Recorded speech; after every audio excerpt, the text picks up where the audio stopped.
The story begins in the clouds, where Ryo Mihara is informed by an angel that he has passed away in an accident. He understands that he's being reincarnated but wonders what he's supposed to do in his new life. The angel tells him he can live however he pleases. There's no mission or special agenda assigned to him, but still, Ryo questions if he's just meant to live freely. He learns that the world he's reincarnated into is filled with magic. It's called Phi, and in this world around 20% of humans can use magic. His most compatible element is water. Since he requested a slow life, he'll be reincarnated in the forest of Rondo. A house and 2 months worth of food will be waiting for him. No party, no mentor, no plan, just a dude and his water spells. Upon arrival, Ryo is surprised to see an ice house for storing food, which must be magic. His house has a protective field that keeps monsters away, something like a barrier. He finds a monster compendium, beginner edition, and a flora compendium, and even though he's never seen the language, he can read them. He tries casting a spell by saying, "Water, come forth," and a ball of water appears. He figures he might not need to vocalize spells, imagination might be enough. Still, he thinks incantations are cool. Alone in the forest, still more peaceful than group projects. The water he conjures is tepid, too bad. He was hoping to enjoy a warm bath. The next day, under the sun, he tries learning a new spell. He attempts to freeze water but finds it harder than expected. He wants to create something like an ice spear. Focusing on the H2O molecules, he visualizes hydrogen bonds forming, and soon, the water starts freezing. He then uses a magnifying glass and sunlight to shape it, successfully producing ice. That night, Ryo relaxes. It's been a productive first day. He thinks he could probably use the same logic to make hot water. Magic really does make life easier. Tomorrow, there's plenty more to do. He remembers Michael left him 2 months of food, meaning he'll eventually need to start hunting. The woods beyond the barrier are filled with monsters. A single knife won't be enough. He'll need offensive magic. To secure his peaceful life, he better start training. Practice makes a man perfect. He heads to an open field and casts Water Ball, his first attack spell. It's not very strong, which is disappointing but expected. Still, he has an idea. If Water Ball isn't enough, he'll try Water Jet. He imagines a high-pressure, narrow stream, but his first try fails. He recalls asking Michael how to use magic, and Michael told him that imagination is the foundation. Visualize clearly and work toward it over time. He keeps trying, and finally, it starts to look better. Encouraged, he figures he can reverse the ice process to make hot water, and it works. The next morning, Ryo is practicing creating ice out of thin air. It forms slowly, but it's possible. His goal? A proper offensive spell called Icicle Lance. It's harder to cast than water spells with limited range and power, so he doubts its combat effectiveness. Still, practice makes perfect, and he trains until he nearly passes out. Must be mana depletion. After intense training, he manages to instantly cast Icicle Lance, though it still lacks projectile force. Now it's time to venture outside the barrier. He enters the deep forest, peaceful and quiet. He finds a quartz crystal along the riverbank, which good for starting fires after sunset. He picks detox herbs and considers the day a success, trying to live slow, but Phi said boss fight on day 1. Suddenly, a lesser boar appears, which his first monster encounter is. He asks for peace. The world gave me wild boars and weather magic. It charges, and Ryo falls to the side. He can't move, but he has magic. He casts Ice Bond to trip it, then finishes it with 16 icicle lances. Breathing heavily, he sees that he's won. That night, sitting by the fire, he reads the compendium and learns that lesser boars are the weakest type, so are Bae. Still, he's unsettled. He flips to the final pages of the special edition content. Dragons are next, creatures capable of destroying entire cities. There's a note if you ever see one, run, though escaping is unlikely. Then there's the Akuma, that is not fallen angels, but unknown beings. The page ends with a prayer that the reader never encounters one. He sighs. This world is huge. Later, Ryo goes into the forest naked to pick fruit, wandering like Mowgli. Like Mowgli learning to survive without human help, Ryo navigates the harsh world of entertainment and exploitation alone. Suddenly, an assassin hawk attacks. He runs, knowing its main attack is air slash and sharp swoops. He tries ice magic, but the hawk dodges everything. Finally, he shields himself in ice. One of the hawk's eyes gets injured and it flies away, temporarily defeated. Ryo collapses, thinking this slow life is way harder than expected. He gets lost while running from the hawk and stumbles upon a man and a beast by the river. He kills a snake with magic and catches fish. With time, he gets better at water magic. He uses abrasive magic to slice a cliff in half. Realizing he can harden ice to act like a garnet blasting tool, he feels like he's finally getting the hang of it. One night, under a glowing moon, he encounters a Dullahan not mentioned in the beginner's compendium. Maybe it's too advanced. They fight intensely and Ryo collapses. He knows he can't win yet, but he keeps coming back. It's like the Dullahan is training him. Then the Dullahan reveals a water sword. Ryo is stunned. The Dullahan offers it to him. He's being told to master it. Ryo accepts the sword as it is the deadly generosity wrapped in steel and silence. After gifting him the sword, the Dullahan disappears. The next day, he sees another assassin hawk, much darker than before. He wonders if it could have evolved. The hawk attacks. Ryo forms a 5-layer ice wall, dodging as best as he can. Then he creates a 10-layer wall, but the hawk smashes through it. It fires a massive thunder attack from its mouth. Ryo strikes with the water sword and injures the hawk. Realizing the sword's true power, power, Ryo continues the assault. He finally defeats the hawk. He understands now it came back to avenge its eye, but also out of respect. They both gave their all. In a way, the hawk helped him grow. He draws his sword from its throat and moves to another part of the forest where he meets a talking dragon. He's shocked that the dragon uses telepathy, though it hasn't in a long time. The dragon uses telepathy because roaring is so last century. The dragon asks Ryo if he's seen a bird that evolved from an assassin hawk. Ryo admits he killed it. The dragon sees Ryo's sword and recognizes it. It's the sword of the fairy king. That must mean Ryo earned his favor. Ryo has questions, but the dragon says he's being called away. He enjoyed their chat, but he has to go. Ryo tells him his name, and the dragon introduces himself as Lewin before flying off. Ryo never thought he'd talk to a dragon, but in this world, anything is possible. Meanwhile, Michael realizes he overlooked something. He sees that Ryo has a hidden trait: eternal youth. No one has had that trait since the girl he sent to another world 10,000 years ago. The storm came early, right after that entrance. In the middle of a heavy rainstorm, a man lies unconscious. Slowly, he opens his eyes and wonders if he survived. He sees his clothes neatly folded beside him. Getting up, he walks out of the room. Outside the door, he finds himself surrounded by greenery. Confused, he asks himself where he is, when suddenly a voice calls out, "It's Ryo!" cheerfully greeting him and relieved that he made it through. The man is stunned, still unsure of what's going on. Looking at Ryo's unusual attire, he wonders if Ryo owns anything else to wear, but quickly realizes that probably shouldn't be the first thing he says. He introduces himself as Abel and thanks Ryo for saving his life, but Ryo insists there's no need for thanks because he only brought Abel home. He also informs Abel that he was the only survivor. The rest of the group didn't make it. Abel doesn't seem too shaken, they were just smugglers after all. Suddenly, his stomach growls loud enough to shake the trees. When the hunger hits harder than the tragedy, Ryo properly introduces himself. Abel, looking around, asks if Ryo has any spare clothes. But without fabric or thread, Ryo says, he can't exactly sew new ones. Abel realizes he's broke as he has no money, no supplies, not even basics. It's like when fashion sense exists, but fabric doesn't. Ryo explains that there aren't even any nearby settlements or people. Abel realizes Ryo is like a fierce heart and an empty closet. Abel notices some food clearly hunted and a knife nearby. He asks if Ryo used that knife, but Ryo says it's mainly for finishing prey. His real hunting tool is water magic.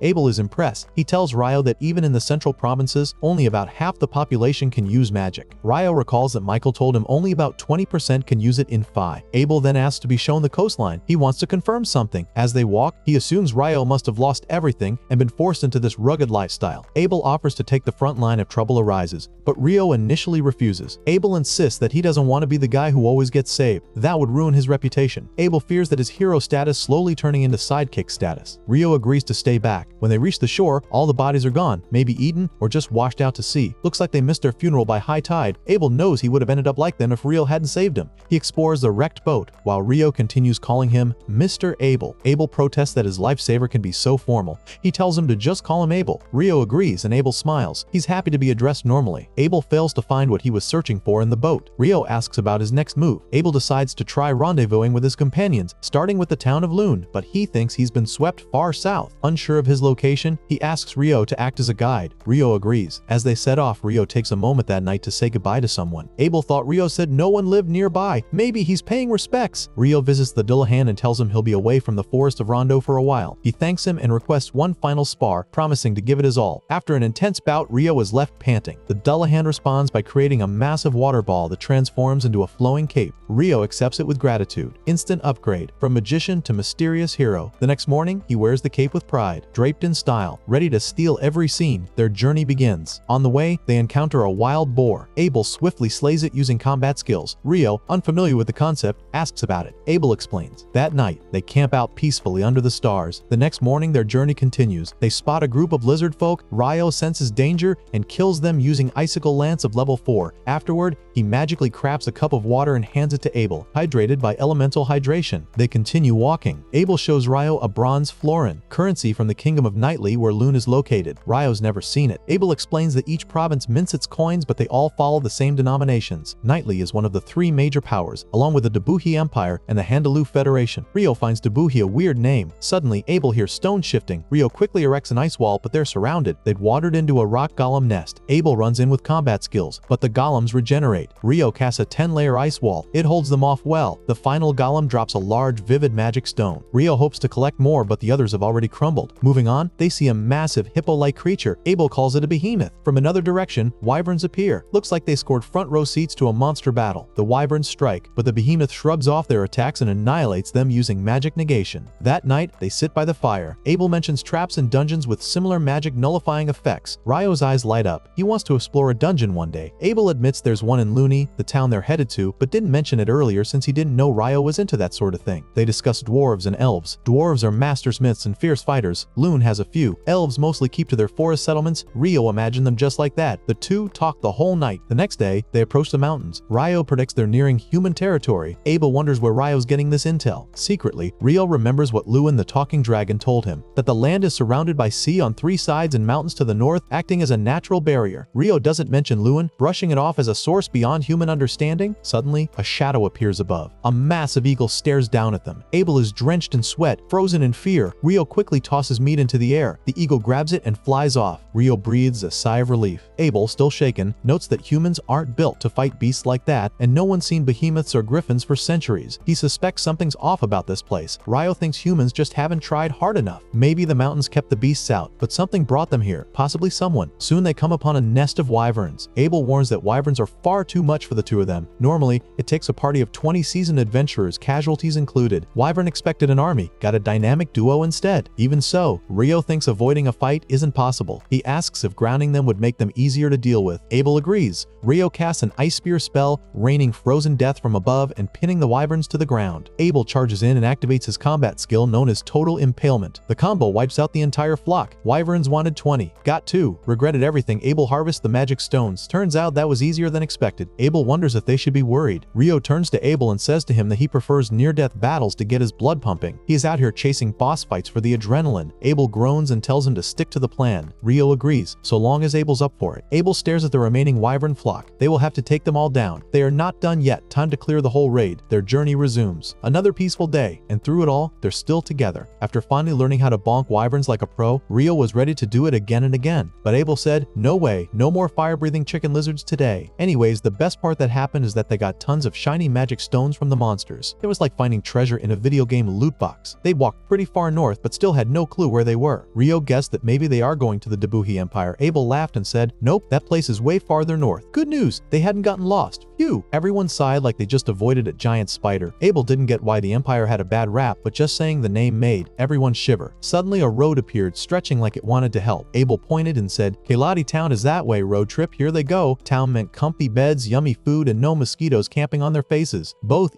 got super excited. Abel hyped up Kelati's food like it was the best in the world. Their tummies started cheering before they even arrived. Night fell like a phone battery warning. They reached the Adventurer Guild. Abel said him to get his guild card. It's like a VIP pass to skip fees and show off. He joked that paying a silver coin was like buying a sidekick. Ryo laughed. Best deal ever. Abel pretended he didn't want coins like a kid caught stealing cookies, but Ryo thanked him anyway. The guild bought magic stones and monster bits, perfect for lazy adventurers who don't want to make potions themselves. Then, bam, curry and rice appeared like secret DLC. Food. Usually, curry in Fantasy Worlds is locked behind crazy quests, but this one just popped up like, surprise, eat immediately. Ryo's eyes got huge like he'd seen a magic unicorn. Curry was legendary, spicy, and dreamy. Abel asked what was up, and Ryo played it cool. Then he ate it like a vacuum, cleaner with no breaks. Curry and rice were the best team ever. This was the ultimate power couple. Ryo asked if Loon had this curry too. Abel said yes, so Ryo added it to his food map. The curry was so good, even the plate looked sad when empty. Next morning, they were still talking about the meal. Abel acted surprised Ryo liked it so much. Ryo teased him for hiding food secrets.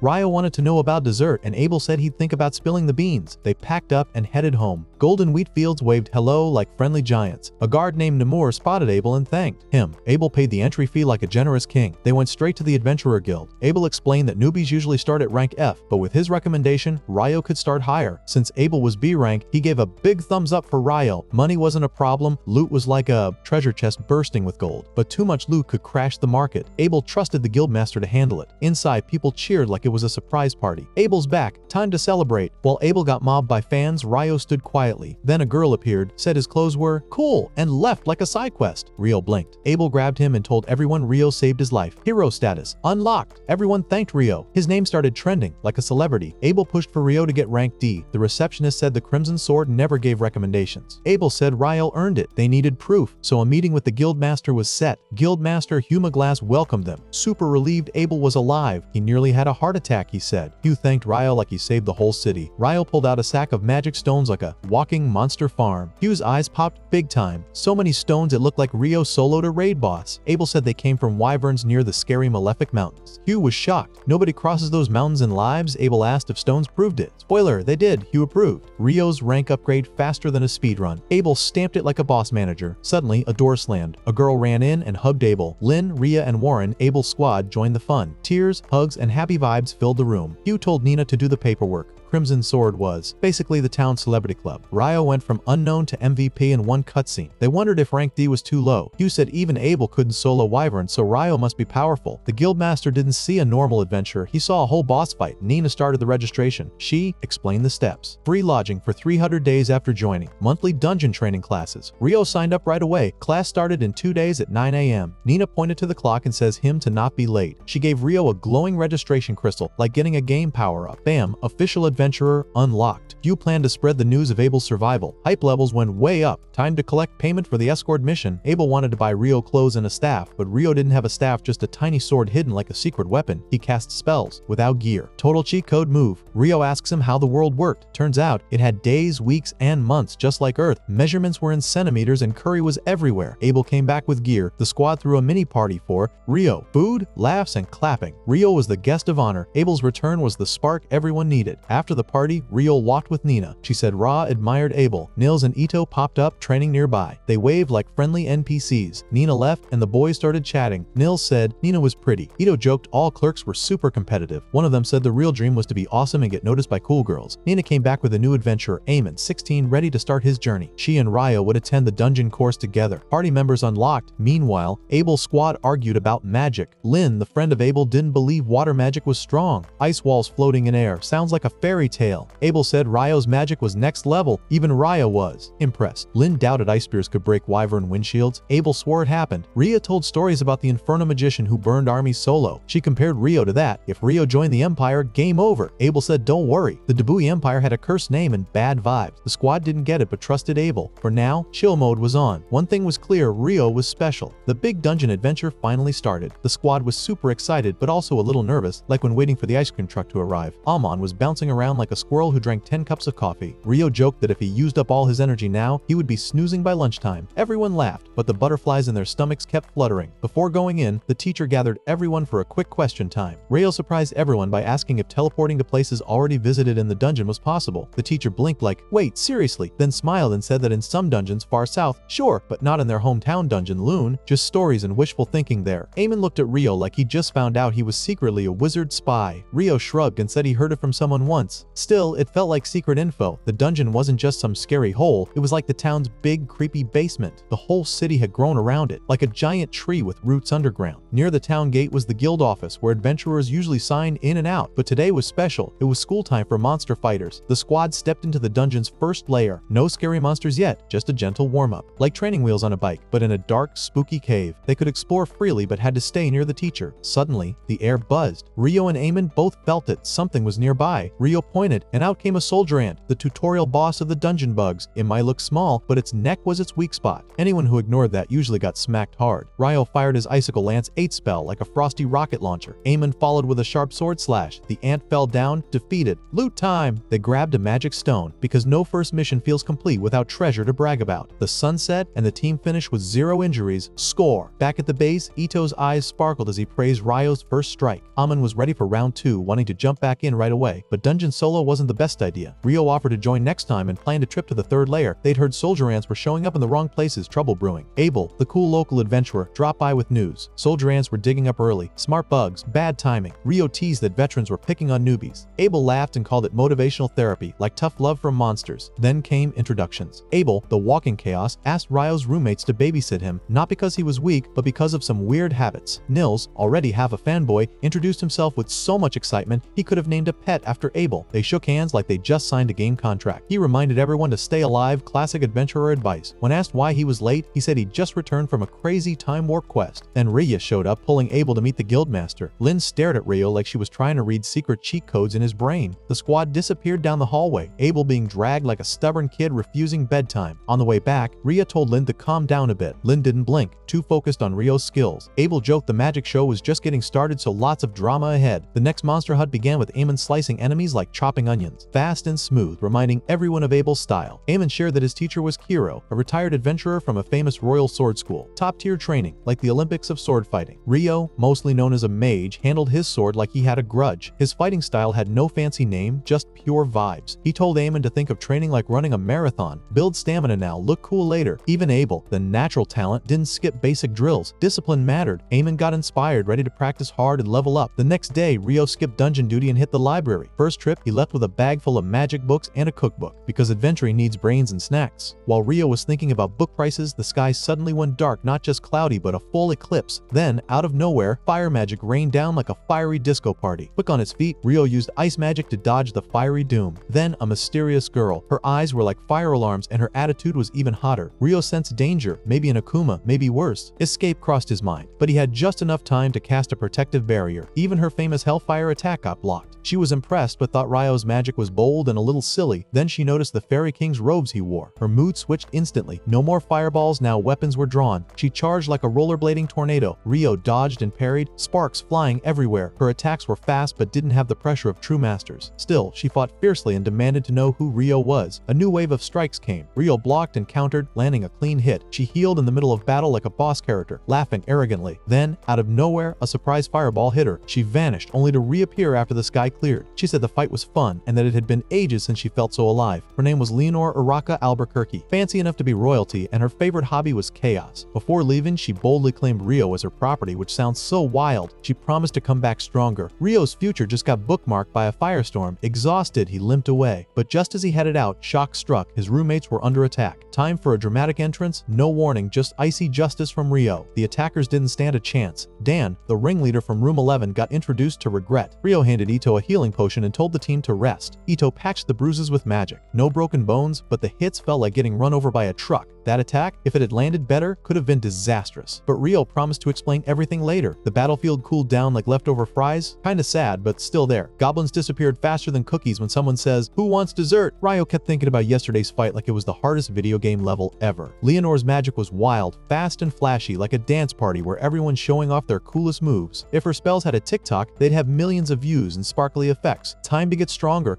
like a video game hero leveling up. Weaknesses had to become strengths, even if that meant using funny tricks. Leonor's blink move was like teleporting with super fast internet, zoom. But Rio couldn't do wind magic, so he picked water magic instead. Rio chose water jet, a skill for fish but perfect for land chaos. He blasted off like a rocket with way too much energy. It was a little messy, like trying to skateboard on jelly. It kinda worked. Maybe it looked cooler in Rio's imagination, but hey, practice makes a man perfect. When in doubt, just spam magic. Anyways, the next stop is the library. Forbidden books are like mystery treasure chests waiting to be opened. Lynn went on a solo mission. No fighting, just books as tall as giant chairs. The library was so quiet it felt spooky, like a ghost might pop out with a boo. She opened forbidden books like cursed fortune cookies. No magic spells, just dusty old pages. The spell she wanted probably needed crazy scientist energy to make. Even the smartest wizard would cry over those books. Maybe ancient fire wizards made something close, but that's like asking a toaster to do math. Supers. Weird. Sarah arrived in the middle of Lynn's book mess, looking like a hurricane. Lynn gave up, like a game character running out of magic power. Sarah just came back from a big city mission, no time to relax. An important messenger was already waiting, tapping her foot like a slow-loading screen. Back at the guild, Nina welcomed the team like a boss. Eamon, Nils, and Ito showed off shiny magic stones from the dungeon's 5th level. The place was usually quiet, but now it was popping like soda cans. Nina's eyes went big. Not wow big, more like uh-oh big. She sent a report to the guildmaster, sounding alarms like a video game emergency. Nina put a giant red flag on the board, like a YouTube video thumbnail yelling, "Watch now." Guild leader Hugh McGlass frowned like a final boss ready for battle. Goblins showed up too early, like spoilers before the movie started. They were supposed to appear after level 10, not this early. Either the system messed up or something huge was coming, like a monster tsunami. They checked for B-rank squads, Crimson Sword, and White Brigade. Phelps, the White Brigade leader, was there. Time to assemble the team like a superhero squad. Hugh planned to handle the rest, juggling many side quests. Abel was stuck being socially awkward, like a frozen robot. Rhea rolled her eyes so hard it almost made wind magic. Lynn told Abel to stop whining and level up like an outdated app. Around the strategy table, Phelps nodded while Hugh shared the news. Goblins on level 5 were real. Magic stones proved it, like receipts for bad goblin behavior. Phelps skipped small talk and got to the point: go down, find signs of the tidal boar, and survive. Fun if fun means being monster snacks. The tidal boar means monster spawns going wild. It's been 10 years since the last one. This one was on time, like a cursed birthday party no one wanted. Reha did the math. Early goblins might be the start. Hugh tossed coins like a game shopkeeper. 100 now, 200 later. Knights were called, and fort plans started. The dungeon entrance looked abandoned, with double walls like a super strong castle. Everyone agreed. Time to get serious. 2 elite squads said yes without blinking. Only legends here. Ryo planned to visit the north side library. He heard it has more advanced books than the south side, especially about alchemy. His friend Ito said only D-rank adventurers can enter, but Ryo qualifies. To read the forbidden texts, he needs to be B-rank, but they believe he'll get there soon. Meanwhile, Nils and the others were heading to the dungeon again. Ryo went to the library. It was huge, and he realized he'd need help finding the right books, but he worried people would think he was crazy if he said he wanted to study Akumas. Surprisingly, Sarah was also there. Elsewhere, Abel and Phelps were gathering C-rank adventurers for a dungeon raid. Hugh stood at the dungeon gate ready. Suddenly, Lynn used wind magic to scan the area. Monsters, hundreds of them, were coming fast. Hugh immediately ordered a retreat. Runners sent warnings to the knights and guilds. Back at the library, Sarah noticed Ryo. He told her about his golem and alchemy project. She helped him like a guide. They had a great conversation. Meanwhile, the battlefield was madness of goblins, arrows, spells, warriors. Everyone was fighting. Even water became precious. Lynn saved her magic carefully. Supplies were running out. People were using anything they could to fight. Nils returned with bad news that something worse was coming. The Crimson Sword group was chosen to face it. Just as the goblin wave stopped, it was time to go deeper. No ropes or ladders, just wild wall jumps. 3 goblin generals appeared, mini-bosses. Then came the real boss, the Goblin King. In one hit, he took out 3 elite goblins like they were nothing. Abel and Phelps were the only ones strong enough to fight back. Abel used his strongest moves. It looked like a win, but the king barely reacted. Then Lynn used her ultimate spell,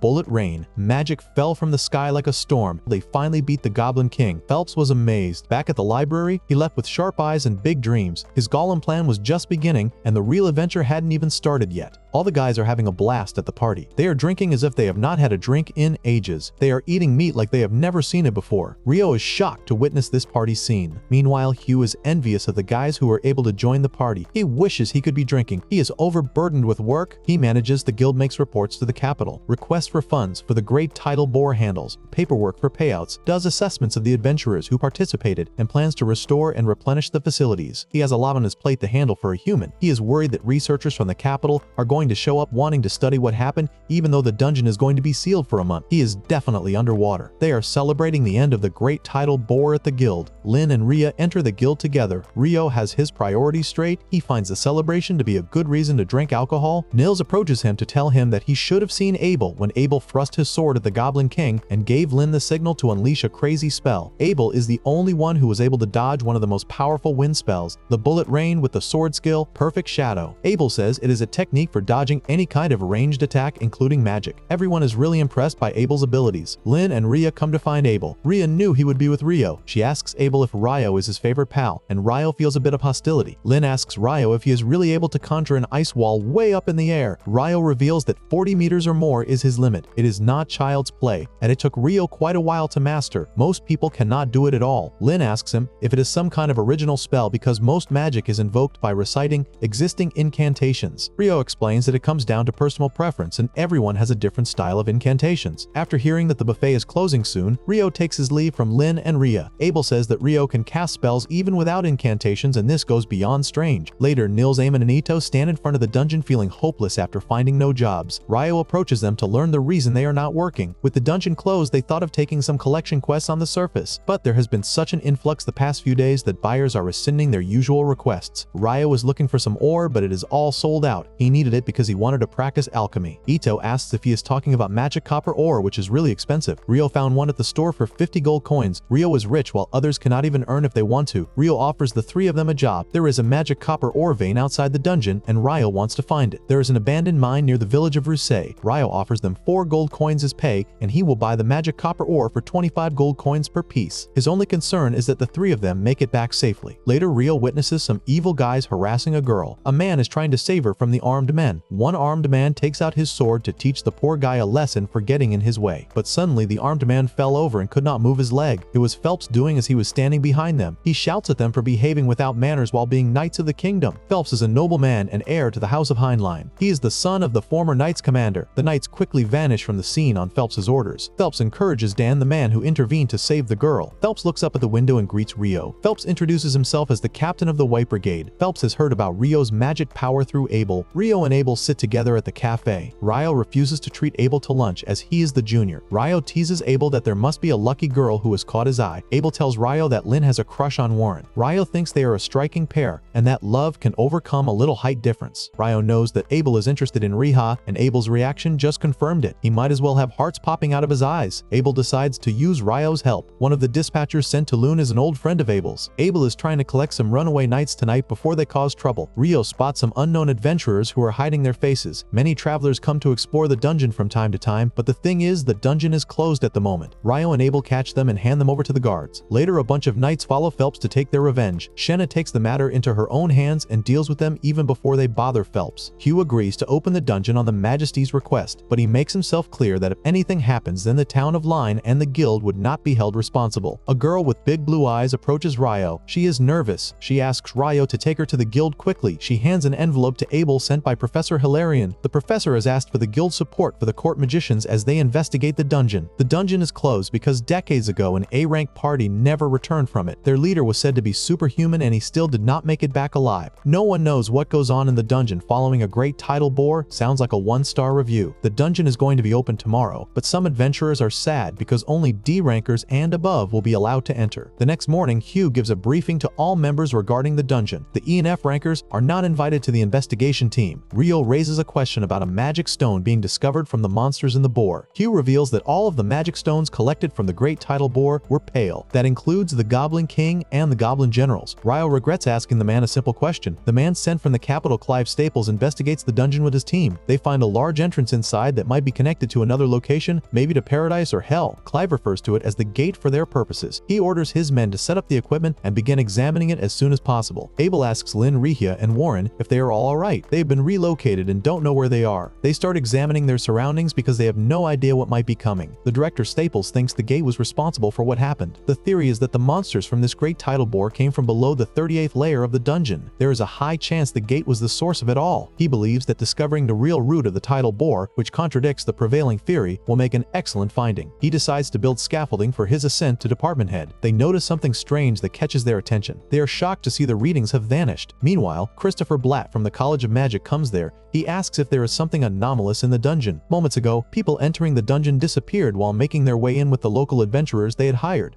Crossing the threshold, they vanished before his eyes. They tell Christopher about the vanishings on the 10th layer. There were signs only for a moment. The reading was from the 40th layer. Christopher remembers the farthest any adventurer has made it is the 38th layer. Anything beyond that is difficult even for B rank. He is informed that one of Lune's B rank parties, the Crimson Sword, was escorting their team, and there's a high chance they are still together. For now, he has sent a messenger to the Adventurers Guild. The guildmaster will come as soon as he hears. Natalie runs while Nina goes to Hugh and informs him about the banishing of the investigating team. He immediately decides to go there and orders Nina to have their liaisons assemble at the dungeon checkpoint and not tell anything to their adventurers until he is back. Rio goes to the library, though he has no idea where the books are. He finds Sarah there and informs her he hoped to compare records of past eclipses and great title boars, but doesn't know where to look. Sarah promises to help him find books. She asks Rio if he thinks there might be a link between eclipses and great title boars. Rio only thinks vaguely that there is a link. Sarah believes his theory is correct because there has always been an eclipse before a great title boar. She looked into this subject before, but is curious what tipped him off. He knows he can't tell her he was fighting an Akuma in the middle of the eclipse. He changes the topic to the vividness of magic stones.